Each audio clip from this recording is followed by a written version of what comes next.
Ве поздравувам, драги присутни, и ви посакувам Божи благослов. Денес е саботен ден, може би последен сончев, не мора да значи. Денес е и млада месечина, прв ден од 8-миот месец, според еврејскиот календар. Би рекол сега некој христијанин, повеќето од нив, и двете старозаветни празници. Но не е така. Ако пометиме на 9 септември, проучувавме дека саботата не е старозаветен празник. Видевме зошто. Пред се заради месијанските пророќства, за оние пророќства од Исаија кои што се однесуваат на иднината, на месијанското царство. А нешто слично Исаија зборува во последната глава од својата книга за младините и саботите. Се сеќавате на тој цитат? Од младина до младина и од сабота до сабота. Кај се наоѓаше тој текст? 66-та, да. Значи, тој е многу познат текст, затоа очекував да го знаете. 66-та, последната глава од Исаија. Ги памте стиховите? 22, 22 и 23. Само 23. Ја би сакал посебно да ги прочитам, како еден мал вовед. Ова е едно ветување кое што Господ го дал на израелците. Значи, јас почнувам од 22 стих. Пред тоа, претходните стихови кои ги читате, таму зборува како од многу незнабожци Господ ќе обрати. Тоа се во пророќства за новозаветни времења. Многу незнабожци ќе обрати. Ќе ги соедини со својот народ. Па тури 21-иот вели, ги споменува тука ги споменува, еве, и Јаван, значи, еден куп тука народи спаѓаат под Јаван, и старите македонци, грци, дарданци, латини, илири и така натаму. Тарси се споменува, че дури до Шпанија. И така натаму. И вели 21 стих, и од нив ќе земам свештеници и левити, вели. Значи, од нив ќе земам. Значи, не мора да бидат израелци, не мора да бидат од левитското племе, за да бидат свештеници, вели, од незнабожците ќе земам свештеници, вели. Значи, тоа се новозаветни, тоа е новозаветна тема, како што читавме тогаш во 56-та глава, дека домот мој ќе се нарекува дом на молитва за сите народи, не само за израелскиот народ, за сите народи. И сега 22-иот, како кулминација на тоа месијанско ветување, новозаветно ветување. Зашто? Видите каде не сели сега овој стих, каде во иднината не сели. Како што новото небо и новата земја кои јас ке ги создадам, ќе бидат секогаш пред лицето мое, вели Господ. Колку долго ќе постојат новата земја и новото небо? Тие ќе постојат секогаш, за разлика од ова. Тие ќе постојат секогаш. За секогаш. Така ќе постои и потомството ваше и името ваше. Колку бови зборови. Значи, вечни, постојани. Тогаш сите ќе бидеме трајче, сите ќе траеме. Затоа тоа е христијанско име, затоа тоа е значењето на тоа име. Сите ќе бидеме трајни. Ама вечно трајни. Постојани. Знаете како се вика на латински трајче?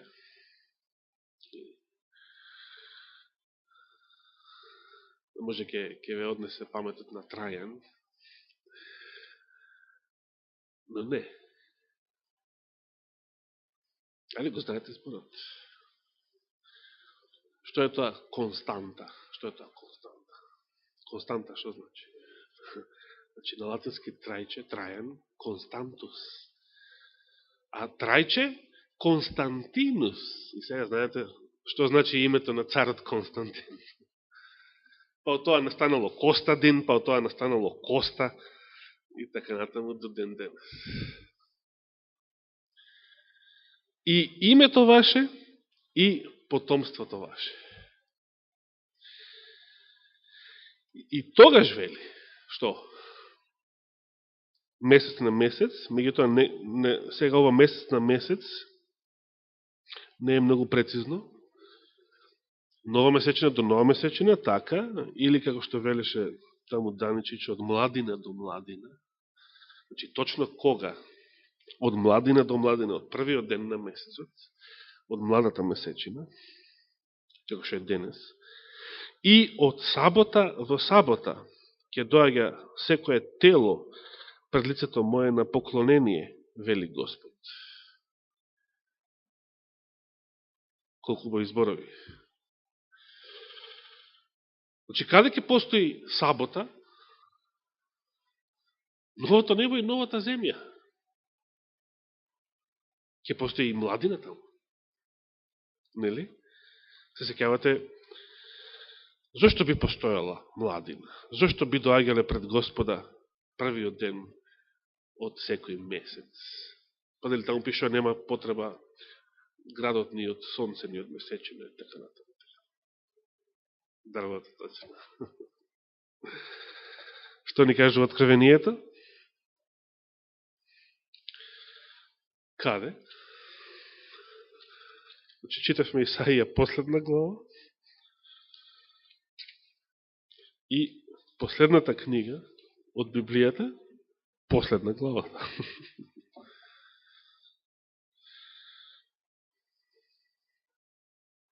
Да, ајде ке почнеме од првиот, 22, значи последна глава од Библијата. И ми покажа чиста река. Чиста река, значи, Вардар. Чиста река.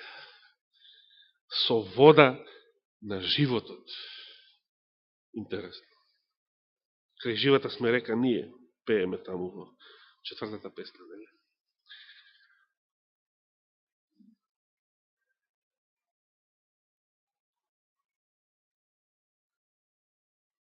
Вода на животот. Таа река има вода на живот. Што тоа би значило? Бистра како кристал, која истечуваше од престолот на Бога и на јагнето. Ако читате таму во Езекијал, има некои пророштва што ова го кажуваат. Среде главната улица и од двете страни на реката дрвото на животот. Постои дрво на животот. Што раѓа плодови 12 пати, давајќи плод секој месец. А лисјата на дрвото служат за исцелување на народите. Значи, саботата како редовен ден за богослужение,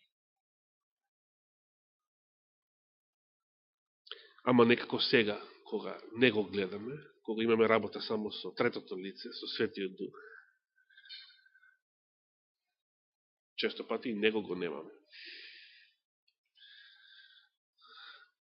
Но тогаш видливо пред Божиот престол, пред неговата слава, секоја сабота, каква сабота би било тоа? Каква богослужение би било тоа? Тогаш нема да дојдеме и да се караме на библиски полуки и да се надвикуваме. Тогаш нема да дали воопшто ќе посакаме освен да го прославиме Господа, било што друго да направиме. Така.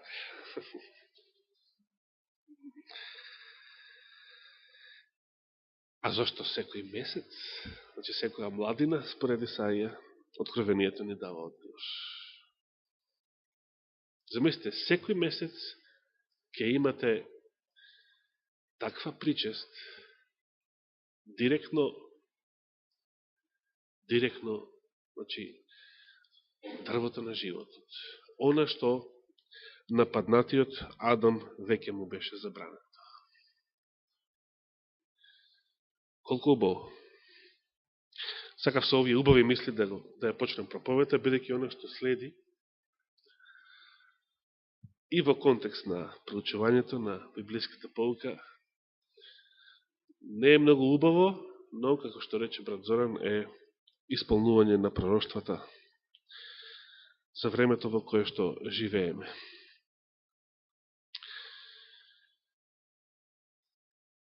Мијата сабота споменав, зборував малку повеќе, иако не кажав се, ќе остане нешто и за понатаму, како евреите и покрај сите своји предимства, и покрај сите своји предности, и покрај сознанието, како што споменавте и на денешната лекција, значи, светлината што ја имале, сето тоа со еден збор, значи, сето тоа е со обрезанието вклучено или се подразбира. Сето тоа не било доволно за спасение. И тие ја загубија славата Божија. И тие се грешници, да не ги повторувам сега истите мисли. Но апостол Павле, како што рековте, спочнал со незнабожците. Јас би сакал прво да споменам две информации, кои што се по карактер лоши вести, по карактер, иако не треба да бидеме разочарани од тоа, туку треба уште повеќе да ја зајакнеме нашата вера во близината на второто Христово доаѓање. Дали забележавте, деновиве беше објавена информација дека Шведска денес, што е веќе направено, наводно секако, ако не лажат медиумите, ги има укинато готовите пари. Значи, веќе денес, наводно, Шведска е првата земја на безготовинско плаќање.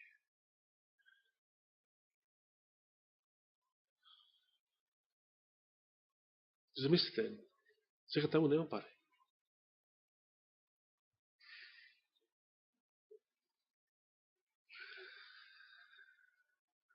И тука нема пари. И што собираше трајче со корпа пред малку? Како ќе собира дар точно се? Како ќе собира дар во црква? Сега баш ме интересира. Дане ти во Шведска сега познаваш некој? Брат ти не беше таму? Со апаратот изгледа. Да, сега се наред магарињата. Благодарам.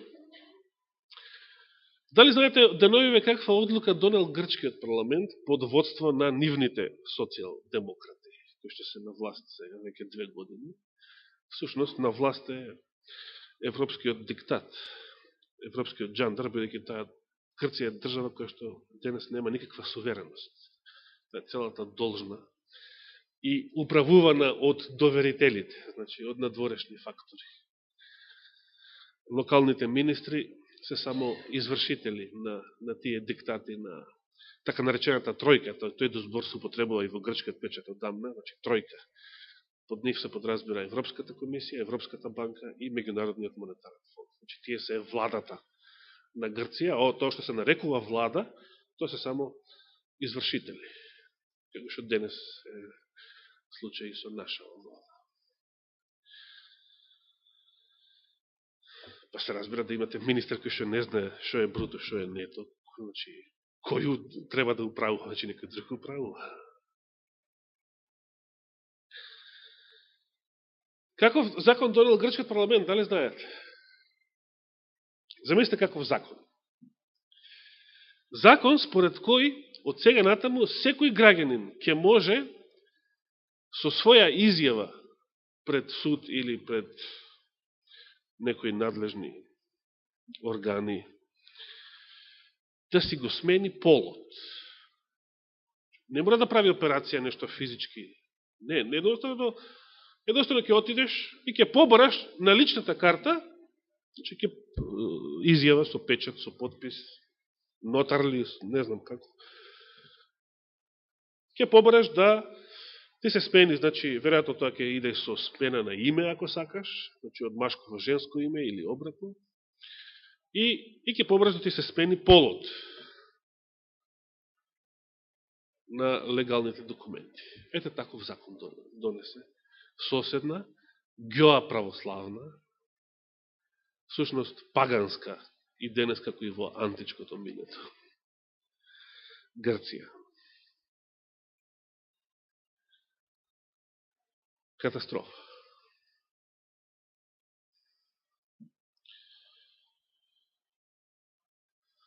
А дали знаете која друга фрапантна вест, односно трета ќе му дојде сега таа, која трета фрапантна вест мене многу ме изненади, иако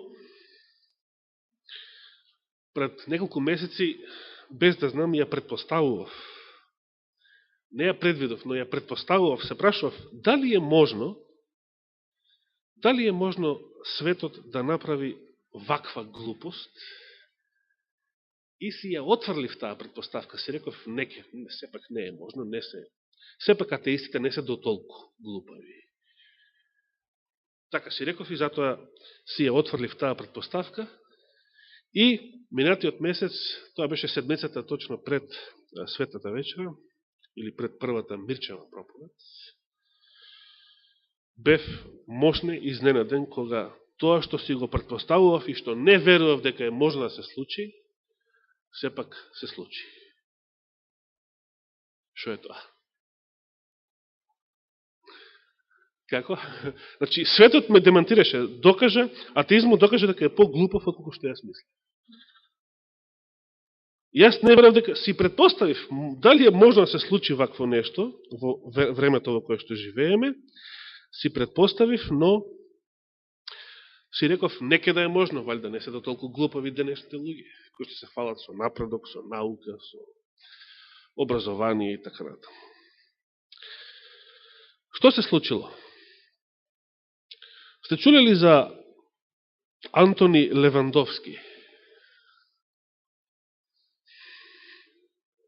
Не.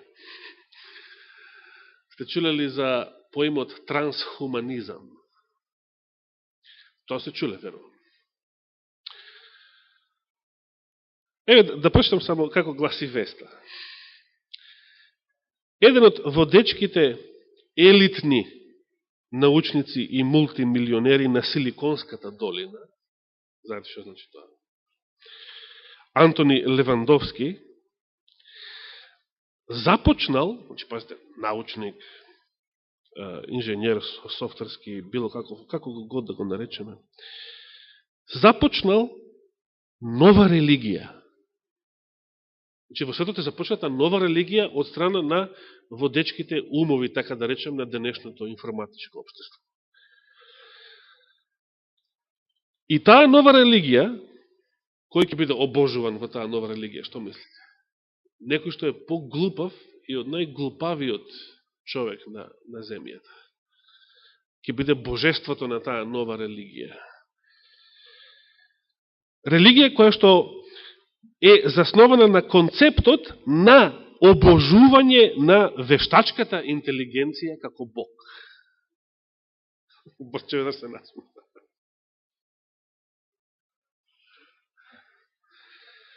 Замислете, ова се случи и ова се објавува како вест. Уште само нешто, тук има цел напис за оваа тема. Инако целата идеја на трансхуманизмот, знаете, и ако случајно следите, иако е многу незгоден термин за следење, и јас не го следам редовно, има една емисија на National Geographic во недела вечер, таму кај 10 ноќта почнува, се зборува за тоа како би изгледала иднината, како атеистите си ја замислуваат иднината, кои што сега веќе не се атеисти, туку се верници на оваа нова религија. Че трансхуманизмот сега не е идеологија, туку станува религија. човекот, секоја религија паганска, како пагански поим, во суштина што значи, тој духот на пророкството го кажува? Обид на човекот да се спаси самиот со своите дела. Така. Тоа е суштината, тоа е сршта на секоја паганска религија. И тоа го гледаме низ историјата уште од многу дамнешни антички времења до ден денес.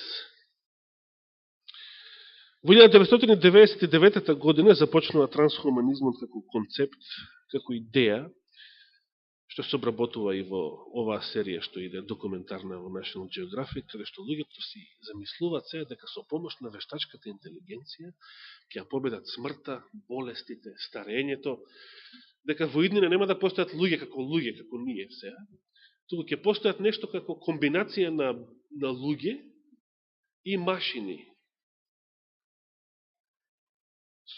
Киборзи со вргадени делови, значи, во нас самите, кои што ќе го победат старењето, кои што, па дури сега, јас мислам дека само во филмови го има тоа, но се предлага, еве, тоа го има во оваа вест, значи, уште во 1999 година е издадена, објавена е книга од автор Реј Курцвайл.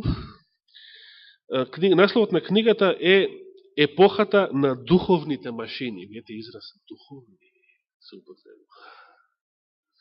Каде што прв пат во таа книга, значи уште тогаш, се изложени плановите на технократската елита, кои што имаат за цел како да се направат некои супер суштества, значи човечки суштества, и меѓу другото, еден од начините како да се победи смртта и старењето е нешто што го има во некои филмови до сега, но озбилно овие веруваат во тоа, дека е можно, значи, човековата личност, човековиот дух, да си го данлодираш и да го ставиш во некој робот или машина, па така да која ќе, да речеме, ќе остаре телото или ќе се разболеш, или ќе се осакатиш од некоја несреќа, или било што, и ќе мора да умре телото, сепак да може твојот дух, ти да можеш да продолжиш да живееш во некој друго тело или во некоја машина.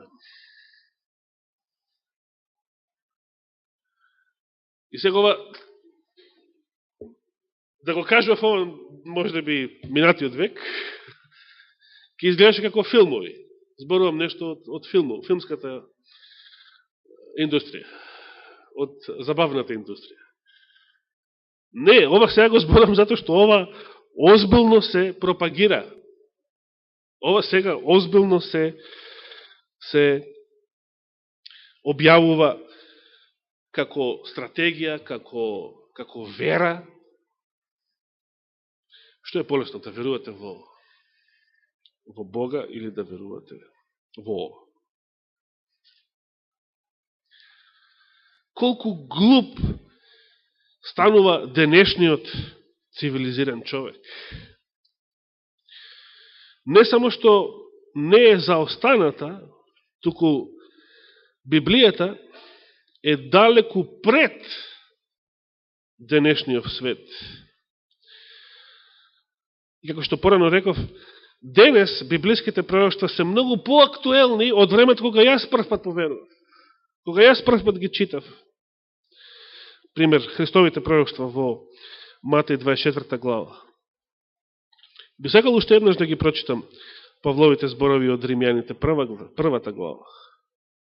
Значи, бидејќи со тоа почнува, апостол Павле почнува со нешто што денес е многу актуелно. Значи, може би, ја би го почнал сега целиот текст.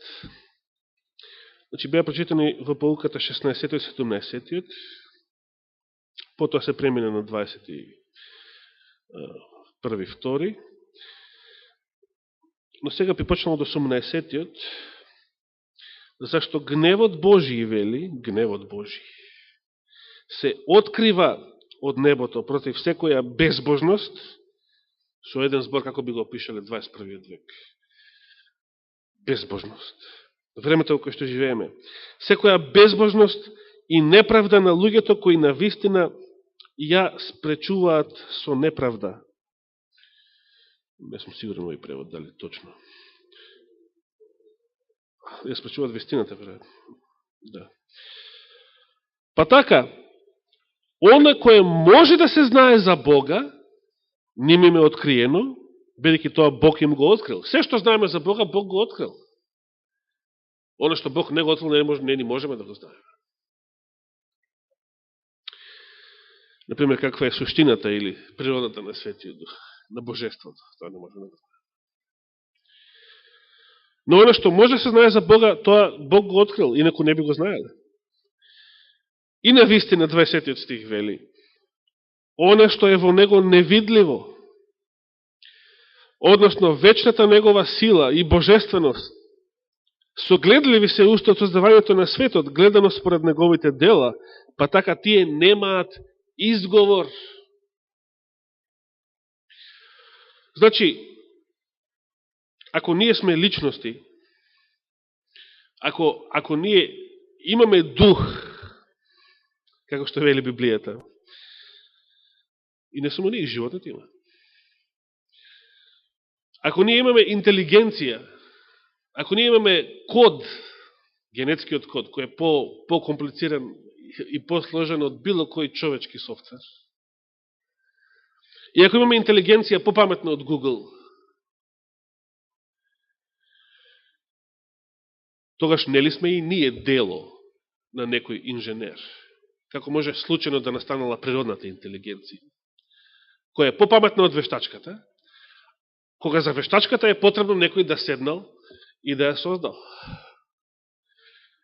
А сега тие, тоа дело, специфично дело на нивните раце, сакаат сега и тоа дело, како некогаш кипови и слики, сега најновото дело на човечките раце, вештачката интелигенција, да ја обожуваат како Бог, да и се клањаат и од неа да бараат што? Спасение. Од неа да побараат да не спаси од робството и смртта, старењето и така натаму.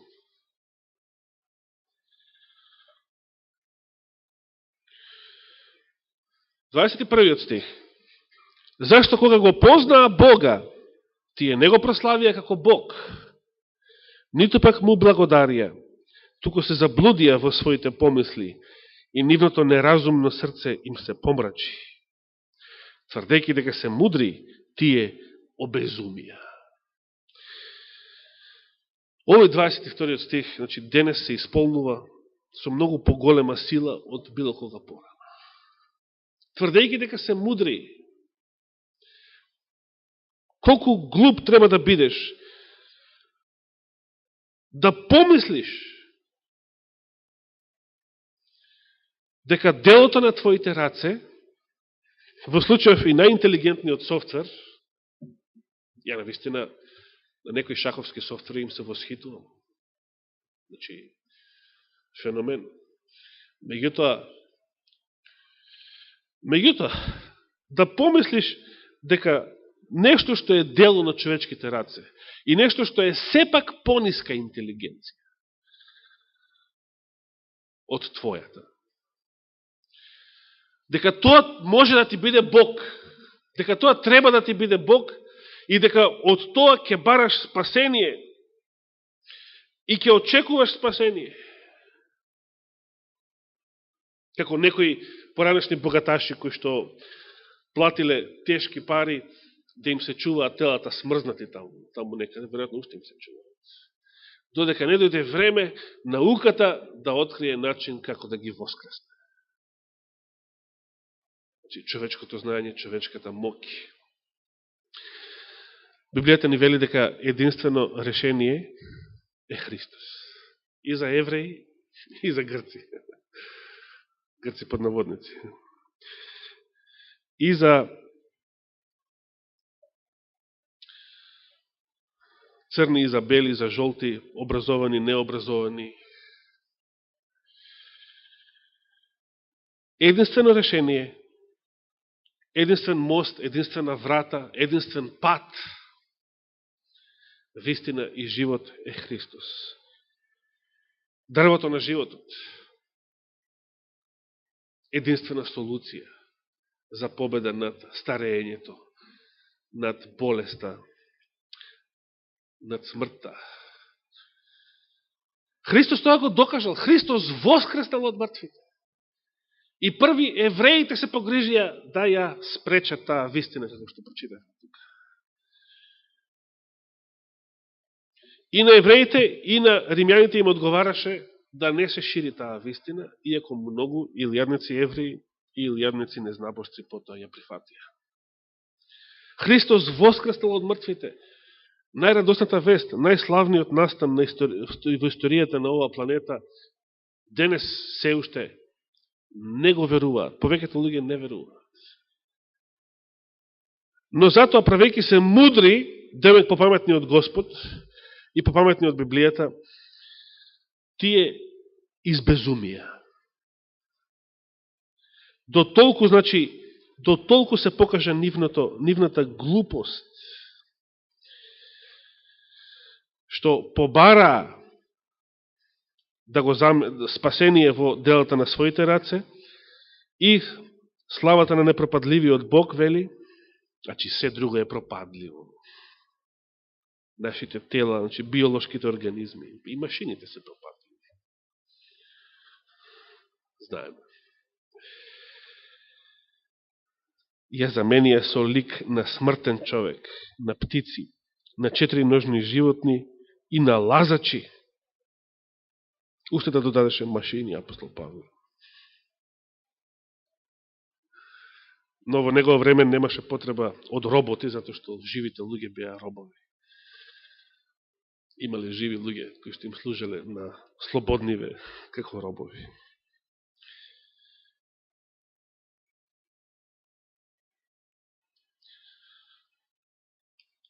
Со астрономска прецизност, овие Павлови зборови и ден денес актуелни, и ден денес се исполнуваат во времето во кое што ние живееме. И, како што рековте, сето тоа има врска. И со веста од Грција, одлуката на грчкиот парламент. Значи, затоа Бог, затоа што ја заменија Божјата слава со овие глупости, со еден збор. Дори старите пророци, например, Еремија, таму отворено им се подсмева на идолопоклониците. Со дрвото, си делка дрво, си го обликува, све дело на своите раце, значи, и потом му се кланя како Бог. А вика, тоа ниту зборува, ниту слуша, ниту разбира. Значи, ти си попаметен од тоа, ти си жива интелигенција. Ти си попаметен и од Google. Ти си попаметен и од вештачката интелигенција. Но му се кланяш на тоа како Бог. Зошто? Затоа што се направил попаметен од Господ. Попаметен од Библијата. И тоа е 21. век денес. Како наследник на 20-тиот.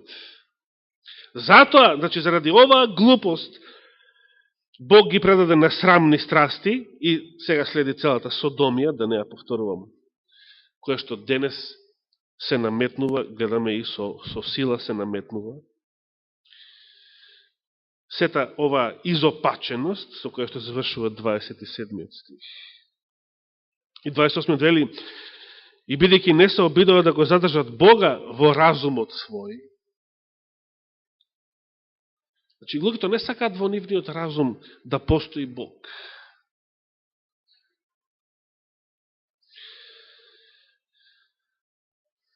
Затоа Бог ги предаде на нивниот изопачен ум да го прават она што не прилега. И повторно наведува еден куп гревови и особени на човековата грешна природа. 32 или последниот стих од првата глава завршува и вели: тие, иако ја познаваат праведната одредба Божја, дека оние што вршат такви дела заслужуваат смрт, сепак не само што ги вршат, туку се благонаклонети и кон оние што ги вршат. Ова е битно да разбереме. За ова еднаш Реде Карло држеше проповед, што јас и Борче гледавме на интернет.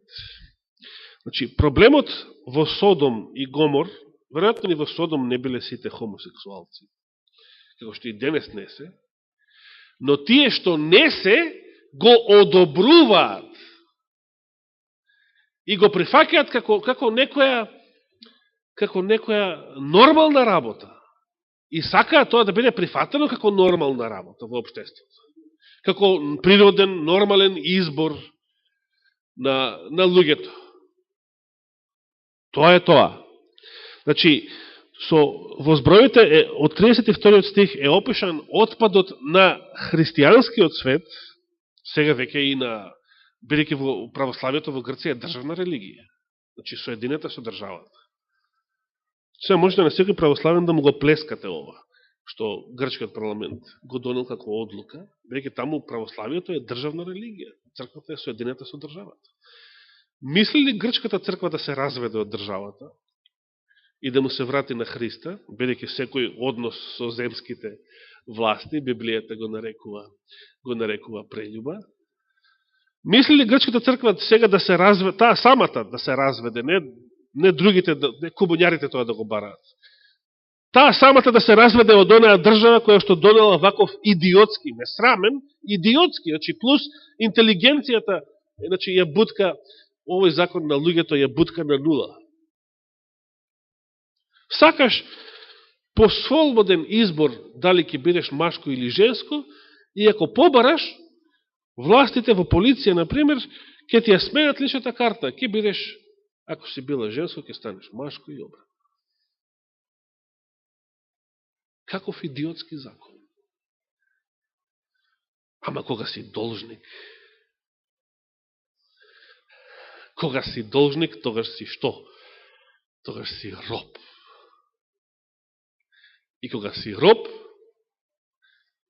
не си слободен. А каде е слободата? Каде што е Духот Господов. Не ниту човечката, а камоли вештачката интелигенција. Како некои инфериорни духови.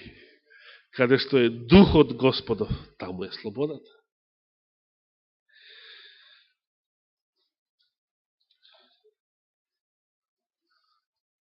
Да, исто.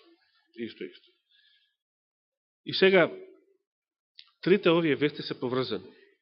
Значи, обожување на вештачката интелигенција, избезуменоста на оние што се прават мудри, човечката глупост, глупоста на целото атеистичко образование, оно што заради тоа Мирлио Петрович ги нарекува атеистичките средни школи ги нарекува дебилане на српски, а атеистичките факултети се ултра дебилани. Бидејќи произведуваат вакви работи. И тоа е поврзано, значи, со неморалов, конкретно содомскиот неморал, специфично, значи, за 21. век. Од секојаш имало хомосексуалци и во минатиот век. Но, јас се сеќавам како деца се збореше за некој кирче пред кино Вардар. Значи, во цело Скопје некој кирче само се збореше. Така се збореше, ја не сум ни го видел тој.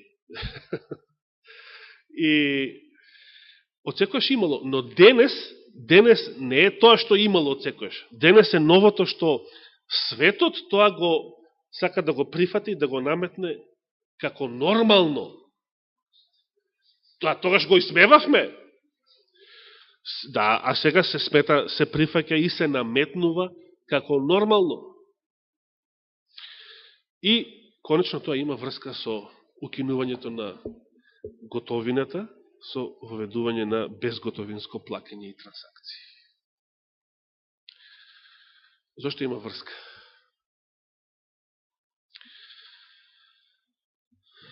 Ајде вака да размислиме. Со ова ке завршам. Че последни мисли. Но само размислете за ова. Чисто размислувајте си. Денес, знаете, повеќето луѓе живеат од кредит. Куки, станови, автомобили, сето тоа на кредит иде. Сега, што значи кредит? Позајмица. Со тоа стануваш шо? Должник. Сега. Како го враќаш кредитот денес? Ама што враќаш кога враќаш кредит? Што враќаш? Значи, со што го отплатуваш кредитот? Додека постојат и овие тоалетни, значи, и овие лажни пари, но сепак се некаква материја, и овие не се вистински пари. Знаете, денес знаете која е најскапата валута во биткоин?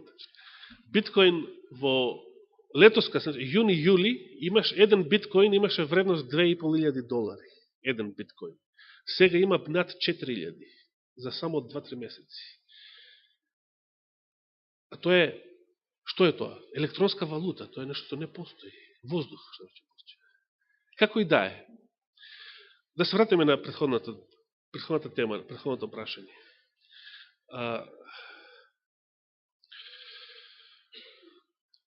Денес, како го отплатуваш кредитот? Што плакаш? Како го отплатуваш? Што се случува кога ќе стиснеш копче?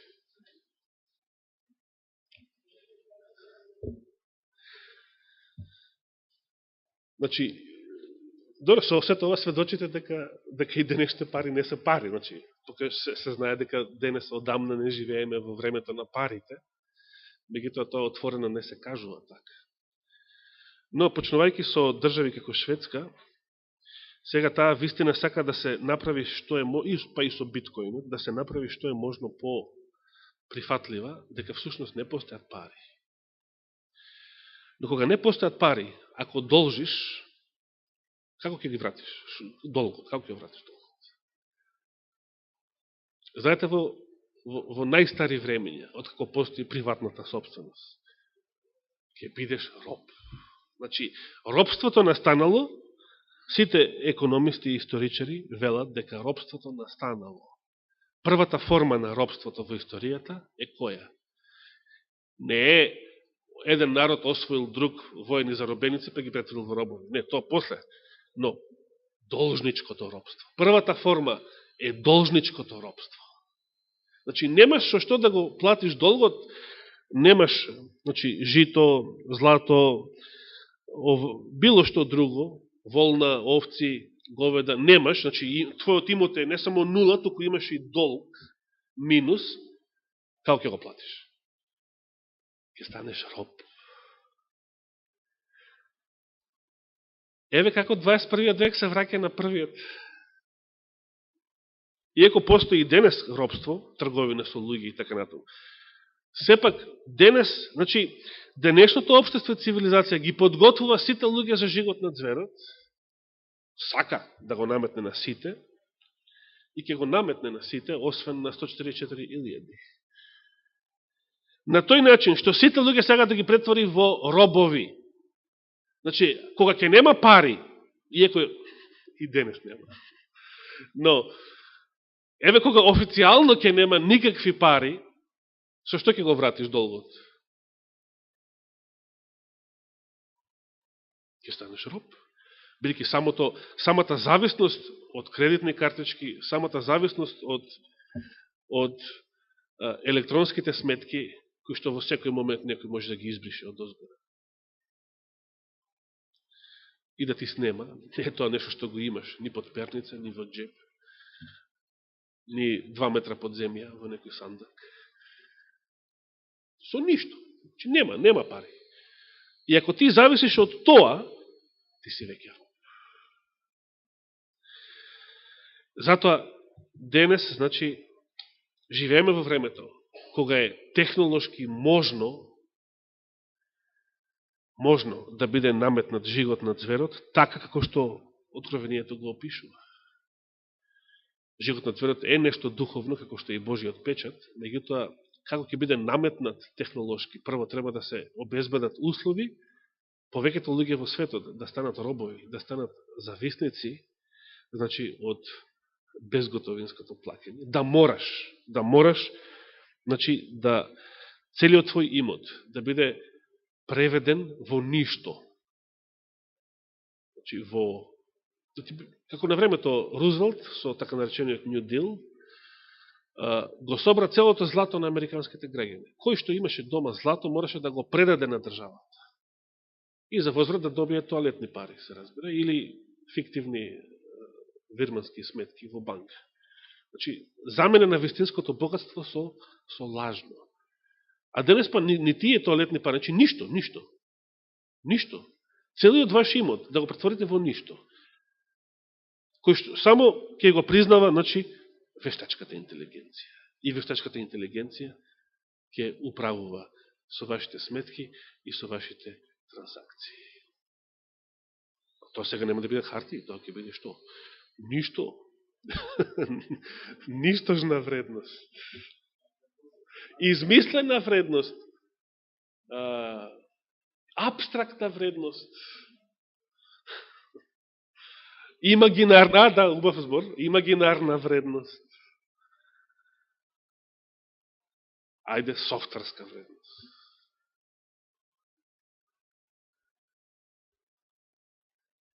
Живееме на вистина во последните денови од овој свет. Лоши се вестите, многу не иритираат, многу не гневат, мене особено многу ме гневи. Меѓутоа,